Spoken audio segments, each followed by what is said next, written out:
Investment flash. Sneaker unwind meets a copper and wheat panic, and bonds are the tell. That's the setup this morning, and it is messy in the best way possible. Good morning. It's Wednesday, August 26th, the New York edition. I'm Marie with Tom and Gerald. And the tape is wild. Dick's Sporting Goods just printed the worst sell-off on record, down 28% in a week. That is a whole neighborhood of shoe stores closing. Yeah, look, Dick's spent $2.4 billion on Foot Locker, and now they're both down. That's not a diversification. That's a 2-for-1 discount on retro sneakers nobody wants. Brutal. But the market's already pricing it. Nike sits 1% above its 52-week low.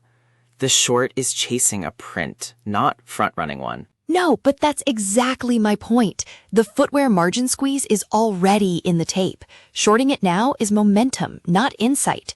The retro sneaker fade is real, but the discounting cycle is the structural story. Fair enough.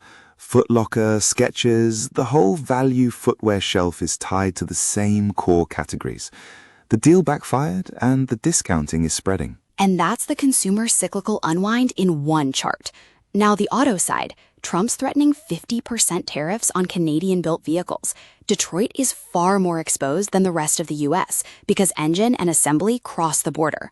Stellantis trades 58% below its 52-week high on 0.23 times book. That's not a value entry. That's a company the market already distrusts. But 50% tariffs would turn a slow bleed into a cliff. Sure, but General Motors trades at 5.8 times forward earnings, only 6% below its high. If a border cliff was priced, GM wouldn't be that cozy. The market still hopes this is noise. See, this is what I mean. The tariff threat reopens downside that value buyers keep trying to catch. Ford's 22% below its high, not yet priced for a supply shock. Canada equities are 1% below their high, even as retaliation escalates. That gap is glaring. Right. And Canada's retaliation adds a second front. The WSJP says Detroit needs Canada more than most industries. That's not a headline, that's a structural cost. Okay, but flip to commodities, oil and freight. Shipping Boss says the Iran war is approaching a Ukraine-style stalemate, keeping freight rates at record highs. Scorpio Tankers is up 50% this year, still only 15% below its high. That's a freight backdrop intact. To be fair, the US oil fund is up 86% year to date, but oil prices fell back on Iran-Oman talks over reopening Hormuz. That diplomatic headline is unwinding a war premium that finally has an air pocket under it. So the trade has already begun. The oil fund dropped 4.9% last week. But if the stalemate holds, tanker earnings stay record.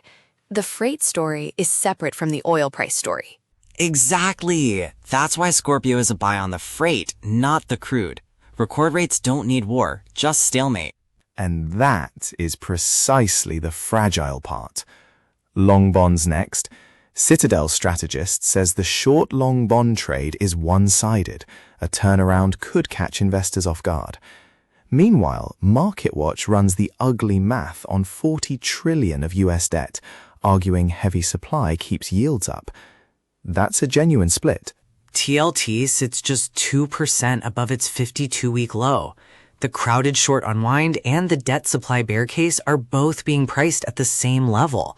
That's a coiled spring either way. No, but that's the whole story. The bond commentary sits exactly on the fault line. When every macro narrative has a named counterparty, we're in a positioning market, not a fundamentals market. The short-long bond trade is one-sided. If it snaps back, half of Wall Street gets whiplash, and I'll be in the cheap seats with popcorn. Oh, that's good. And Gerald, your bond doom loop returns. It's not a doom loop. It's math. But fair point. If the crowd is short and the Fed blinks, the unwind is violent. That contrarian bid onto TLT is real. Now solar, Indonesia's president launched a 100-gigawatt solar program. First Solar trades at 8.8 times forward earnings. down 25% this year. That's a floor more than a breakout, but it's a floor. Yeah, look, no execution timeline, no financing details. Headline scale renewables push is nice, but until the rupiah meets the panel, it's a press release. To be fair, global panel demand does get a bid from a state-led initiative that size. TAN and First Solar being down this year means the bar is low. But Gerald's right. The news buys them a floor, not a breakout. And that's fine. A floor in a down market is the first step to a recovery. First Solar at 8.8 forward with 100 gigawatts of potential demand is not expensive. Now, the most original take today, CoinDesk reporting the Dallas Fed warns tokenized deposits plus AI agents could strip $700 billion from U.S. banks' lending capacity. That's the first official number we've seen on this. CoinDesk's write-up connects AI agents to bank funding costs in a way macro coverage misses. The number is a model output, not observed flow, but it's the clearest official framing yet.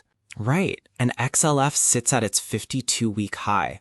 Bank equity is priced for the status quo while this disintermediation risk hangs unhedged. JP Morgan is only 3% below its high. That's not priced. The dispersion between crowded short bond positioning and at the high bank prints is the trade. Crypto next. Bitcoin holds 79,000 after a 23% weekly gain. Ether and Solana slip as traders bank profits. XRP up 45% for the week. Consolidation not reversal until 76,000 breaks. Every major token fell in the past 24 hours, except Hype. That's a market catching its breath after a big run. The pause is healthy, but hold means you don't chase the green candle. I called Bitcoin a hold at 60, then watched it run 23% without me. So now I just nod and say, consolidation. Yeah. And the Ethereum developers proposed the first step toward quantum-resistant staking keys. That's long-run risk reduction, not a price catalyst. The macro structure is still sound. Agriculture. Wheat futures at their 52-week high after a 5.2% pop last session. And the agriculture commodities ETF is within 1% of its high. El Nino premium is already being bid in. FT warns El Nino poses a looming threat to the global food system. That's a recurring shock, but chasing the headline without confirmed crop impact is risky. The trade is early. Not so fast. The weather premium is real, but the agriculture ETF is up 12% year to date. The easy money is made. You'd be buying momentum, not front-running a supply shock. Copper, Komatsu triples the size of its U.S. maintenance hub, citing the AI-driven copper rush. CPER is 2% below its 52-week high, up 14.6% this year. The equipment supplier expansion is second-order confirmation miners are adding capacity. Komatsu tripling their maintenance hub is a direct read on mining equipment demand. Second-order confirmation that miners are adding capacity, not just talking about it. And that's second-order confirmation, not just talking. Copper demand from AI is real enough to make equipment suppliers spend. HKEM, a Hong Kong lawmaker, urges firms to expand into the Middle East, ASEAN, Central Asia, as U.S. visa disruptions raise Western dependence costs. EEM is up 19.5% this year, 6% below its high. Policy is a tailwind, not a trigger. Emerging markets have had a run, and this visa pause reinforces diversification. But Hong Kong equities are only 5% higher this year. The local index hasn't caught the EM wave. Right, the policy push is supportive, but no overnight catalyst. If the dollar keeps grinding, EM rate surprises next week are more likely than any of today's headlines. U.S. visa pause pushing Hong Kong firms to diversify. Maybe the State Department just became an export promotion agency for ASEAN. Fair enough. But Gerald's gap is the real story. The press is silent on PBOC, BOJ, Bank Indonesia policy reactions to 3 sessions of dollar strength and Canada's retaliation. See, Gerald, this is what I mean.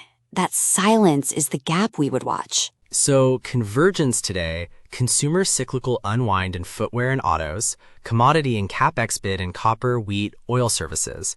Not random, positioning. Exactly. 100%. That's the whole story. The cleanest expression is the dispersion between crowded short bond positioning and at the high bank and commodity prints. Active over passive. Favor the under-owned long bond squeeze against the over-owned bank complex. Okay, but the bear case is that most of it is already in the price. DKS down 28%, Stellantis 58% below high, TLT 2% above low, XLF at high. The pain is largely priced, so shorts are chasing prints and longs are chasing momentum. Hold on, that's exactly why the Citadel warning is the tell. When the desk calls the crowd is already late. A single de-escalation in Hormuz or a dovish Fed signal would force the crowded trades to unwind violently. And if tokenized deposits and El Nino become front page next month, today's signals were the early draft. We're early, but the draft is readable. So we watch the under-owned long bond squeeze, the copper confirmation, and the EM central bank gap. As always, none of this is investment advice, just three friends reading the tape together. If you're just finding us, hit follow on Spotify or check investmentflash.com for the full digest with charts and sources. And we're back tomorrow for the London edition at 7:30 a.m. London time. Gerald, bring the popcorn. Fair enough. I'll bring the bond party. See you then.